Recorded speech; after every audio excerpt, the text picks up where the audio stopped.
വിഴിഞ്ഞത്ത് പ്രതിപക്ഷത്തെ വിമർശിച്ച് വെള്ളാപ്പള്ളി നടേശൻ സർക്കാരിനെ പ്രതിരോധത്തിലാക്കി വിഴിഞ്ഞം തുറമുഖത്തെ പ്രതിസന്ധിയിലാക്കാൻ ശ്രമിക്കരുത്. ഓഹരി കൈമാറ്റം ബിസിനസ് തർക്കമായി മാത്രം കാണേണ്ടതാണെന്നും വെള്ളാപ്പള്ളി നടേശൻ യോഗനാഥം എഡിറ്റോറിയലിൽ ആരോപിക്കുന്നു. അരുൺ ശങ്കറാണ് ചേരുന്നത്. അരുൺ, വെള്ളാപ്പള്ളിയുടെ എഡിറ്റോറിയലിൽ ഇതുൾപ്പെടെ എന്തൊക്കെ വിമർശനങ്ങളാണ് വിഴിഞ്ഞവുമായി ബന്ധപ്പെടുത്തി മുന്നോട്ട് വയ്ക്കുന്നത്?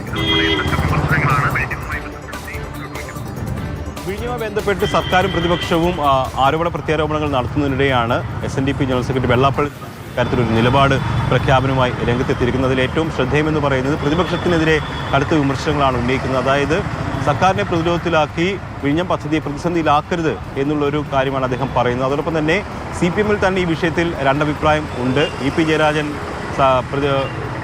നേതൃത്വത്തിനെതിരായ ഒരു നിലപാടാണ് എടുത്തത്. ആ നിലപാടിനെ വെള്ളാപ്പള്ളി നടേശൻ പിന്തുണയ്ക്കുകയാണ്. അതായത് വിഴിഞ്ഞം പദ്ധതിയെ നിർജ്ജീവമാക്കാനുള്ള വിവാദങ്ങൾ വളർത്തരുത് എന്നുള്ള EP ജയരാജൻ്റെ നിലപാട് പക്വതയുള്ളതാണെന്നുള്ള കാര്യം കൂടി അദ്ദേഹം ഈ എഡിറ്റോറിയൽ എടുത്തു പറയുന്നുണ്ട്.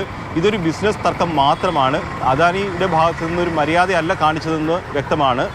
സർക്കാരിനെ അറിയിക്കാതെ ഈ ഓഹരി കൈമാറ്റം നടത്താൻ പോകുന്നു എന്നുള്ളത് മര്യാദയല്ല. പക്ഷേ അതൊരു ബിസിനസ് തർക്കമാണ്. അത് ആ രീതിയിൽ തന്നെയാണ് കൈകാര്യം ചെയ്യേണ്ടത്. ആവശ്യമെങ്കിൽ സർക്കാരിന് അന്വേഷണം ഉൾപ്പെടെ മുന്നോട്ട് പോകാം. അതുകൊണ്ട് ഈ വിഷയത്തിൽ വിവാദങ്ങൾ ഒഴിവാക്കണം, പദ്ധതിയുമായി മുന്നോട്ട് പോകണം, പൊന്മുട്ടിയിടുന്ന താറാവിനെ കൊല്ലരുത് എന്നുള്ളൊരു ആവശ്യം കൂടി അദ്ദേഹം ഈ ഒരു പദ്ധതി അല്ലെങ്കിൽ വിഴിഞ്ഞം പദ്ധതി വെള്ളത്തിലാക്കരുത് എന്ന ഒരു ആവശ്യം കൂടി അദ്ദേഹം ഈ എഡിറ്റോറിയലിലൂടെ മുന്നോട്ട് വെക്കുകയാണ്. ശരി, ഒരു വ്യത്യസ്തമായ നിലപാടാണ്. സാധാരണ നിലയിൽ CPM നിലപാടിനൊപ്പമാണ് കഴിഞ്ഞ കുറേ കാലമായി വെള്ളാപ്പള്ളി നടേശൻ. പക്ഷേ ഇപ്പോൾ വിഴിഞ്ഞത്ത് പ്രതിപക്ഷത്തെ വിമർശിച്ചുകൊണ്ടാണ് വെള്ളാപ്പള്ളി നടേശൻ യോഗനാഥത്തിൽ എഡിറ്റോറിയൽ എഴുതിയിരിക്കുന്നത്.